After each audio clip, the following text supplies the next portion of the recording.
Hello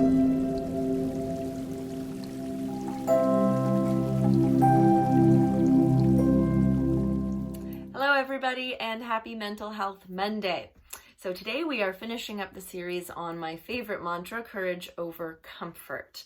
And last week I talked about the first two phases of meaning that this mantra had for me, sort of its initial meaning, and then what it sort of transformed into as I transitioned out of how that meaning transformed as I transitioned out of my life in active treatment and into my life initially after cancer.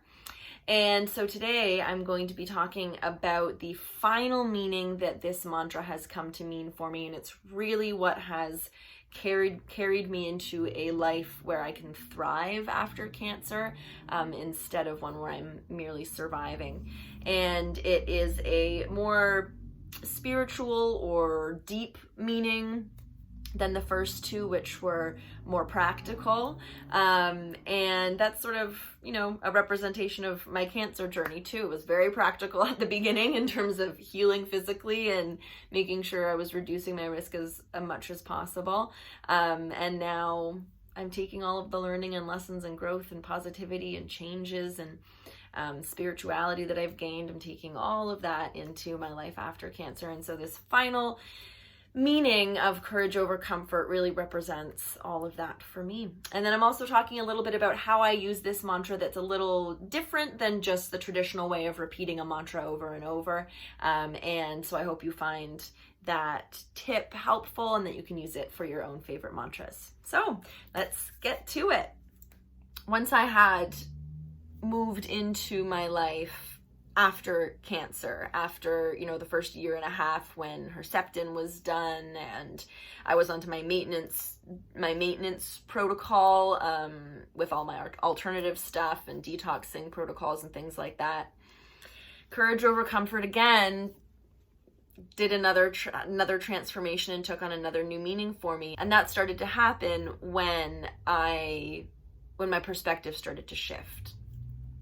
I've talked about that before, but it started shifting away from resentment and anger and bitterness and all of those negative things that come along with the diagnosis, and it started shifting more towards the positive, to gratitude and joy and finding the growth and finding the lessons and really realizing the profound ways that my life had changed, and also my perspective on life and how I wanted to lead it going forward. That had also shifted and changed. And that it could be really scary initially because you feel like you're changing as a person and your life is changing. And where we've been, it's like an animal running across the road. Most of the time it gets hit by a car. When it stops, it's almost to the other side, and then it stops and it turns and it runs back the way it came, because in its primal mind and its animal brain, it knows that, well, I made it safely from here to this point, so that means I know that way is safe, so I should go back the way that I came because I know that it's safe back there. When really they were so close to getting to the other side, and then that's often when they get hit by a car, when they do that that little pivot. I'm sure it has happened to you before, or you've seen it. And that happens to humans so often. Our primal brain tells us, back the way you came, that way was safe. You got here okay, so the path that you just took must be safe. So you should just go back that way. Often when we are so close to experiencing something new and something profound and something wonderful.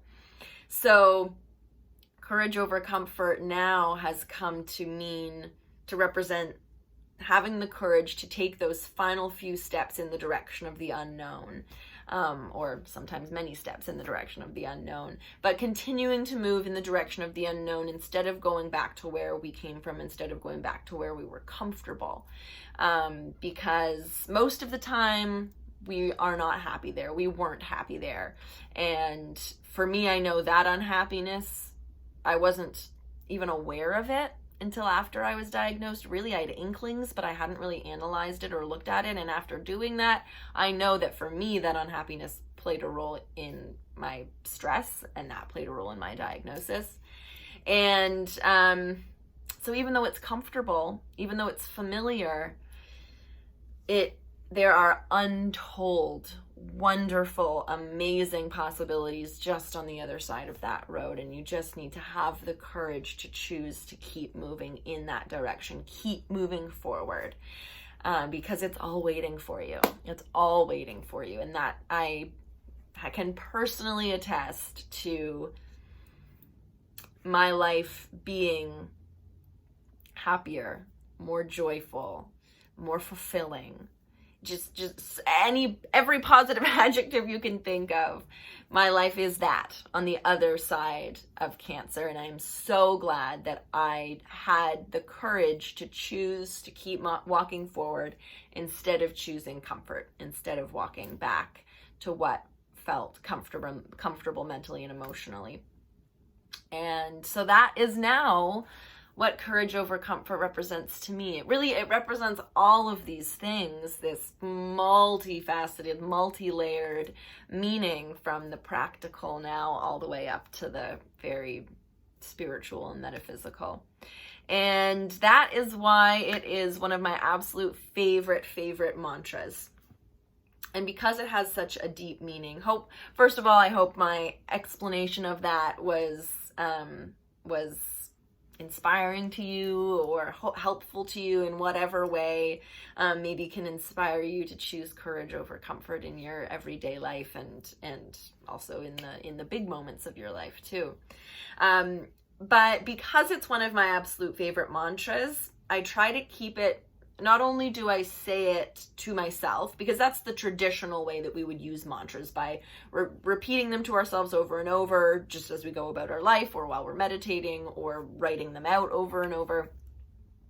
But I also like to, with courage over comfort, I like to surround myself with as many reminders of it as possible. And so a couple of my favorite ways are, I have a t-shirt my sister made for me that says courage over comfort.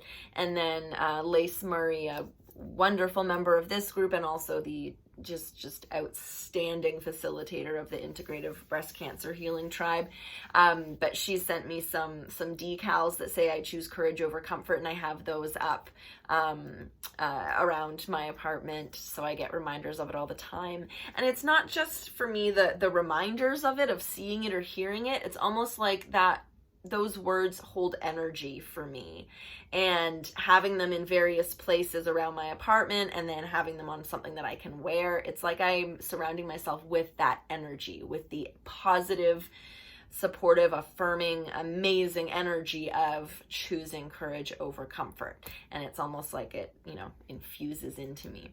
So that's a way to use mantras, whatever ones you like and whichever ones work for you, whichever ones resonate with you, whichever ones hold that energy for you, just surround yourself with it. Put it in if it's multiple mantras, or if it's just one or two in particular, but put them up on mirrors, on windows, write them on whiteboards or chalkboards, have them up on your fridge, get clothes made that have them on there, wherever, you make the background on your phone, make a nice graphic and put it in the background of your phone, wherever. And just remember that it's not just about seeing it, it's about sort of surrounding yourself with the energy of that mantra or those words, and what it means for you personally, and what it means to your journey. And then that allows you to absorb that energy and take it with you into your day every day. So I hope that resonated with you, both my explanation of courage over comfort and why it's one of my absolute favorite mantras ever. And also that you surround yourself with your own mantras and the energy of those mantras and what they mean to you, because it's really important to Lace always talks about filling your cup and keeping your cup full. And for me, courage over comfort, surrounding myself with the energy of that is one way that I do that. And so I hope that for some of you, surrounding yourself with the energy of your favorite mantras does the same and keeps your cup full mentally, emotionally, and spiritually, because that is just as important to our health and healing as our physical health and healing as well. All right, guys, I hope you have an absolutely wonderful rest of your Monday. As always, you can subscribe to the channel by clicking the little Solis logo down in the bottom, one of the corners. Check out the other videos that I have on my Mental Health Monday playlist, as well as meditations and EFT tapping and whatever else you're looking for today. And I will see you here back again for another Mental Health Monday soon. Bye, guys. Have a good one.